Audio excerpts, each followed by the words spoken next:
Que a paz do nosso Mestre, amigo e irmão Jesus, esteja com todos nós neste momento.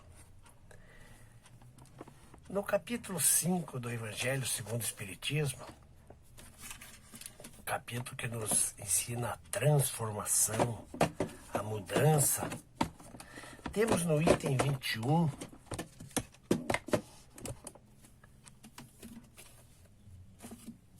deste capítulo 5, perda de pessoas amadas, mortes prematuras. Uma coisa que nos mexe muito, né? A morte costuma mexer bastante com os sentimentos das pessoas. Não importa se diz respeito à perda de um familiar, amigo ou mesmo até de uma personalidade. O fato sempre nos leva a lamentar, chorar e procurar justificativas para uma das poucas certezas que todos temos. A de que um dia a nossa vida neste mundo vai chegar ao fim. E olha, é em breve, porque passa muito rápido o tempo. Não podemos perder tempo. O capítulo 5 do Evangelho, ele nos traz grandes ensinamentos para as nossas dificuldades no momento de compreensão de alguma situação. Ele começa lá, justiça das aflições. Nós estamos vivendo dentro da justiça de Deus. Não falamos que Deus é bom, justo, misericordioso? Então, justo é todas as situações que passamos, mesmo até a pandemia que estamos passando nesse momento. Então, falando hoje sobre a morte, dentro do capítulo 5, ele nos mostra, né, sobre esse item do qual estamos há poucos dias do dia de finados. A verdade é que a morte sempre causa desconforto, trazendo dúvidas e incertezas. A morte é um retorno. Todos estamos numa fila, encaminhando-se para esse retorno. De nascer, crescer, envelhecer para um dia morrer, nós temos que ter certeza. Certeza. Nós que estudamos, né, que vamos em busca de conhecimentos dentro do Evangelho segundo o Espiritismo, ele nos traz todas essas situações. Tudo que nos acontece na vida, nós conseguimos diluir ele, pondo em prática algumas situações, estudando o Evangelho segundo o Espiritismo. Uma criança, por exemplo, ao desencarnar, pode parecer morte prematura para nós, os encarnados, e não ser prematura do ponto de vista espiritual, por ser exatamente o período necessário para aquela etapa evolutiva. Todos nós, quando estávamos na erraticidade, esperando uma nova reencarnação, antes dessa situação, passamos por uma reunião com amigos espirituais, aonde ali ficou pré-determinado as provas que passaríamos, as dificuldades que teríamos que vencer, para que pudéssemos realmente crescer, evoluir. Esta oportunidade que estamos tendo. E esse capítulo 5, ele fala da transformação. Olha que nós vamos tendo alguns conhecimentos agora aqui. Então nós temos que ver. Primeiro, eu não sou um corpo. O corpo é uma vestimenta do espírito. Eu sou um espírito. Momentaneamente, alma por estar encarnado, utilizando essa vestimenta, né? Já alguém que desencarna com mais idade, após uma enfermidade, como foi o caso de André Luiz, pode não ser considerada prematura do ponto de vista material, mas ser prematura do ponto de vista espiritual, pois foi abreviado o tempo de vida programado neste caso por mau uso das possibilidades orgânicas, ou seja, um suicídio indireto. André Luiz. E vejam os ensinamentos que André Luiz nos traz. Que espírito que é, né? Então nós temos que ver as provas que temos e procurar, né, estudar sobre cada item para ver se conseguimos compreender aonde precisamos mudar. Então, desta forma, de André Luiz, a morte pode ser considerada prematura sob 2 pontos de vista. Do plano material, quando há desencarnação daqueles ainda em tenra idade, ou de jovens e adultos com perspectivas de muitos anos de vida. É a visão que nós temos. Quando temos aquele questionamento, nossa, tão jovem, tinha tanto ainda. Não sabemos a sua programação. A nossa nós podemos ir vendo pelas provas que passamos. Mas cada um tem a sua prova. Do plano espiritual, quando a desencarnação é prematura em relação ao tempo programado da encarnação. Então, do plano espiritual.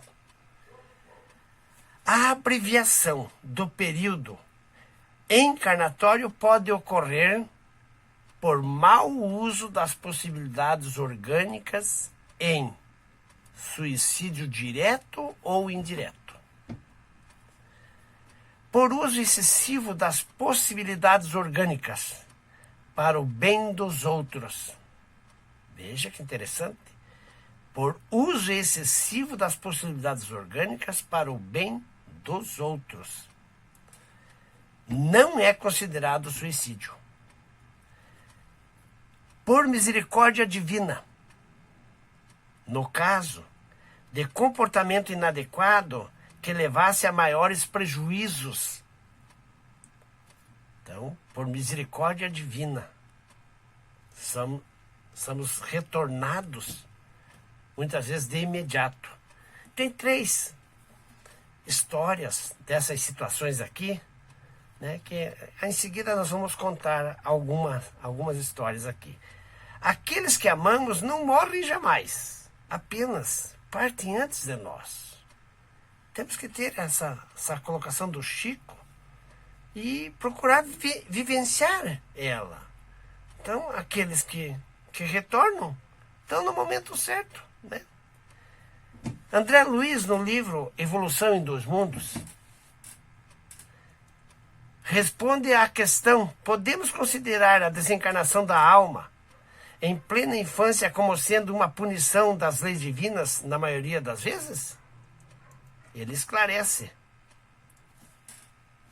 Muitas existências são frustradas no berço, não por simples punição externa da lei divina, mas porque a própria lei divina funciona em todos nós, desde que todos existimos no rastro do Criador, frequentemente, através do suicídio integralmente deliberado ou do próprio desregramento, operamos em nossa alma desequilíbrios quais tempestades ocultas que desencadeamos por teimosia no campo da natureza íntima. No livro Evolução em 2 Mundos nós encontramos esses relatos. Na obra Nosso Lar, André Luiz, melindrado por ser taxado, vejam meus irmãos, taxado de suicida, recebe a seguinte orientação: os órgãos do corpo somático possuem incalculáveis reservas, segundo os desígnios do Senhor. O meu amigo, no entanto, iludiu excelentes oportunidades, desperdiçando patrimônio precioso da experiência física. A longa tarefa que lhe foi confiada pelos maiores da espiritualidade superior foi reduzida a meras tentativas de trabalho que não se consumou. todo o aparelho gástrico foi destruído à custa de excessos de alimentação e bebidas alcoólicas. Aparentemente sem importância, devorou-lhe a sífilis energias essenciais. Como vê, o suicídio é incontestável. André Luiz. Encontramos no livro Obreiros da Vida Eterna um caso em que o personagem Dimas não chegou a aproveitar todo o tempo a ele destinado por sobrecarga física e emocional em tarefas voltadas para o bem. André Luiz é orientado a respeito do tema conforme segue. Então, no livro Obreiros de Vida Eterna, vem contar esse relato de Dimas, que por excesso de trabalho voltados para o bem, desencarnou antes da sua previsão. Então, no livro Obreiros da Vida Eterna, Dimas não conseguiu preencher toda a cota de tempo que lhe era lícito utilizar em virtude do ambiente de sacrifício que lhe dominou os dias na existência termo. Acostumado desde a infância à luta sem mimos, desenvolveu o corpo entre deveres e abnegações incessantes. É verdade que não podemos louvar o trabalhador que perde qualquer órgão fundamental da vida física em atrito com as perturbações que companheiros encarnados criam e incentivam para si mesmo. No entanto, faz-se preciso considerar as circunstâncias em jogo. Dimas poderia receber com naturalidade semelhantes emissões destrutivas, mantendo-se na serenidade intangível do legítimo apóstolo do Evangelho. Todavia, não se organiza de um dia para o outro o anteparo psíquico contra os bombardeios dos raios perturbadores da mente alheia. Como não é fácil improvisar, cai seguro ante o oceano em ressaca. Segundo observamos, há existências que perdem por extensão, ganhando, porém, por intensidade. A visão imperfeita dos homens encarnados reclama o exame acurado dos efeitos, mas a visão divina jamais despreza minuciosas investigações sobre as causas. Dimas, por excesso de trabalho voltados para o bem, retornou antes da sua programação. Na obra Trilhas da Libertação, o espírito Manuel Filomeno de Miranda conta o caso do médium Davi, que desencarnou por um fulminante ataque do coração quando intentava assassinar um oponente. Vejam, a história está no livro das Trilhas da Libertação.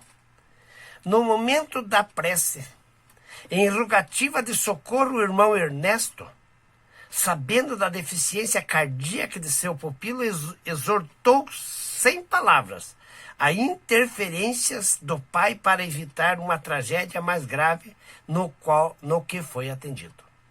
Então aqui, um trabalhador de uma casa espírita, trabalhos mediúnicos, bom trabalhador, estava para cometer, uma atrocidade.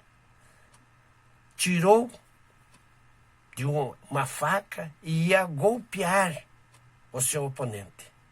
Quando veio a interferência, a pedido de Ernesto, seu anjo da guarda, para que ele tivesse, através da sua saúde, aquele problema, e ele foi atendido e ele teve esse ataque. Ele não conseguiu o objetivo.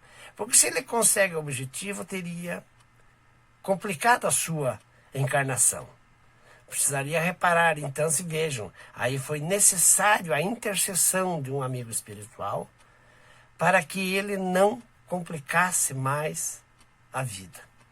Para que não tivesse que voltar aqui refazer uma história do qual não precisaria. Então, a intercessão dos amigos espirituais é muito interessante quando nós temos essa condição da compreensão que na prece, quando pedimos aos amigos, eles nos atendem. Só que temos que ser coerentes com o que pedimos. Então temos que estar atentos com as situações que acontecem e estar voltadas para o Evangelho segundo o Espiritismo. Hoje aqui falando do capítulo 5, item 21, perda de pessoas amadas, mortes prematuras, para que a gente compreenda e não saia falando em cada desencarnação, já fazendo um veredito que Deus... Por que Deus fez isso? Se nós falamos que Deus é bom, justo, misericordioso, não temos que duvidar de nada. Temos que aceitar. E quando é conosco, temos que ter esse trabalho de fazer a oração pedindo que esse Espírito seja encaminhado, que os amigos espirituais possam receber. Nós temos que pedir e seremos atendidos. Vejam que interessante. Então, o capítulo 5, ele nos mostra pelas dificuldades que estamos, né? E por que estamos, e como sair dessa possibilidade, né? Então, em todos esses casos, não há injustiça de Deus, e sim a sua misericórdia e justiça. A vida verdadeira não é a vida física, e sim a vida espiritual. Isso nós temos que já aceitar, compreender.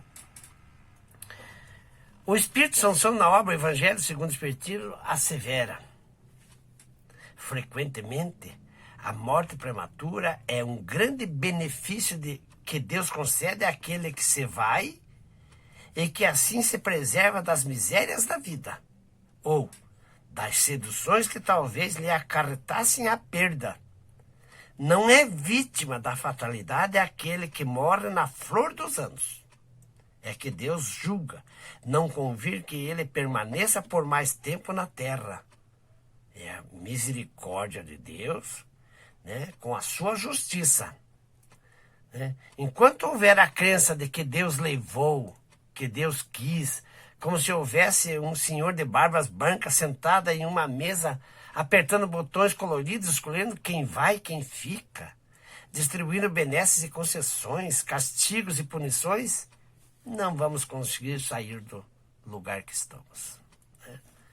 A mesmice atávica do benefício para quem é bonzinho e castigo para quem é mau não aplaca mais as nossas dúvidas e incertezas.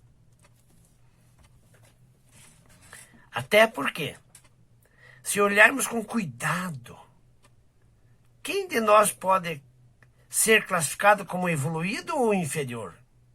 Nós nos conhecemos? Todos, sem exceção, temos qualidades e defeitos. Todos. Nós temos que trabalhar, nesses momentos, a saudade. Porque ela vem no momento que a gente já sabe do acontecido. A saudade é uma realidade incontestável. Em decorrência dela, duas reações possíveis podem ocorrer. O desespero, quando acreditamos que a separação é irremediável, ou o alentador sentimento de quem aguarda o instante do reencontro. Saudade. E tem o apego. Infelizmente, precisamos admitir o fato de que ainda somos possessivos.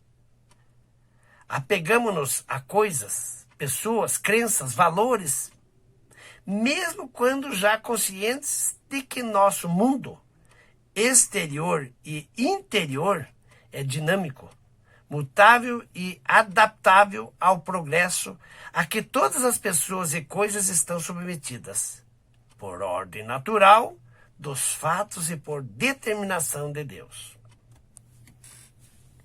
Apego. Naquele momento do retorno, né, esquecemos que Deus é justo.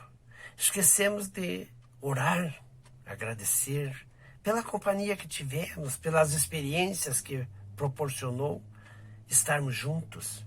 Não importa se é criança ou idoso, porque tem algumas colocações que a gente escuta e vê falar, Por que uns jovens e saudáveis morrem cedo enquanto outros bem idosos e alquebrados vivem muito tempo?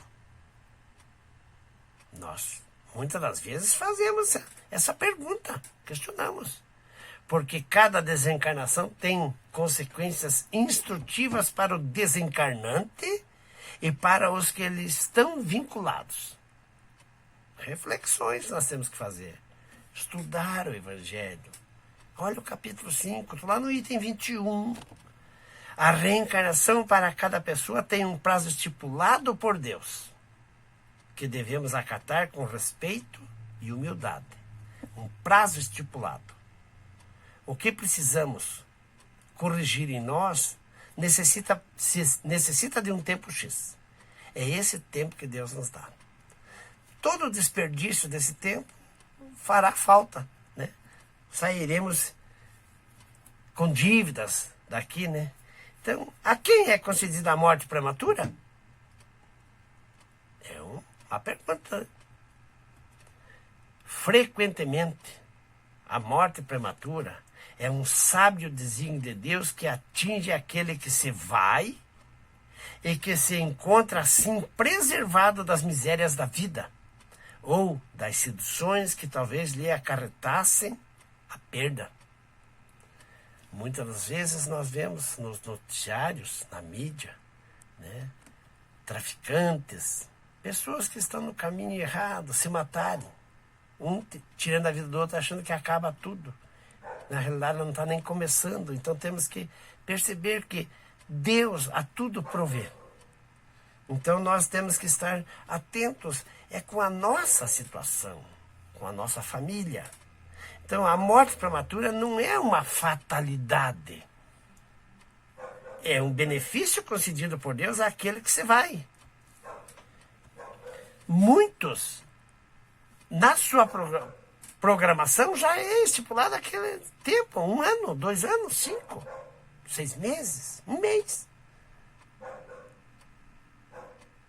E daí nós ficamos aqui desolados, a saudade, o apego, a revolta. Vivemos dentro da justiça de Deus. Cada retorno tem seu compromisso, sua história. Cada retorno. Porque, embora tendo a fé em Deus, as pessoas reagem negativamente à morte? Porque a fé em Deus, sem a compreensão de suas leis, faz com que a ideia da morte tenha um caráter assustador. As leis de Deus nós temos que compreender. Quais são essas leis? Adoração, trabalho, reprodução, conservação, destruição, sociedade, progresso, igualdade e liberdade. Conhecemos as leis? Então nós precisamos trabalhar, né? Dentro do Livro dos Espíritos, da seção 643 até 872, tem lá nos ensinando sobre todos esses itens das leis de Deus, né? Entendamos a razão divina da reencarnação e da desencarnação, tudo se torna mais fácil. Quando a gente começa a compreender. Então temos que estar atentos no nosso dia a dia com os acontecimentos, com as provas que passam por nós. Como que nós compreendemos cada prova dessa? A morte e a reencarnação são duas condições essenciais ao progresso do espírito. A partir do momento que nós nascemos, já estamos prontos para o retorno. Não sabemos a nossa programação, porque é jogado um véu no passado, naquilo que nós conversamos no mundo espiritual. Chegamos aqui, as provas vão nos mostrando os caminhos que precisamos corrigir, os caminhos que precisamos voltar. Então temos que estar atentos com as provas e acreditar na justiça de Deus. Se Deus é justo, bom e misericordioso, justa é as situações por que passamos, né? Será injusto chorar a ausência dos entes queridos que se foram? Não é injusto. Não. O que não é conveniente por desrespeito à vontade de Deus é o choro de revolta ou de lamentação. As lágrimas resignadas de saudade são justas, se bem que os entes queridos nunca se afastam de nós. Percebam bem isto. Nunca se afastam de nós. Mesmo que os olhos físicos não vejam os que amamos, está sempre por perto aqueles irmãos. Sempre por perto. Então nós temos que estar atentos e fazer um trabalho individual, cada um de nós. Aproveitando das provas que surgem, porque o sofrimento é o instrumento de toda a elevação. É o único meio de nos arrancar a indiferença e a volúpia. Né? O sofrimento. Então temos que agradecer a Deus por esses momentos. Estamos num momento próximo, afinados, onde muitos equivocadamente não compreenderam, lamentam-se mais uma vez por tempos, anos, e nós temos que começar a fazer esse trabalho, essa transformação, essa mudança. E por isso nós encontramos no capítulo 5, item 21, no qual a gente recomenda que pegue o Evangelho lá, dá uma lida, ele é curto, esse capítulo, para ver. Tanto que desse item, um item anterior mostra que a felicidade não é deste mundo. Então, ele tem uma sequência. Então, precisamos observar e estudar um pouquinho mais e acreditar que tudo está certo. Que a paz do nosso Mestre, amigo e irmão Jesus, esteja com todos nós aqui neste momento.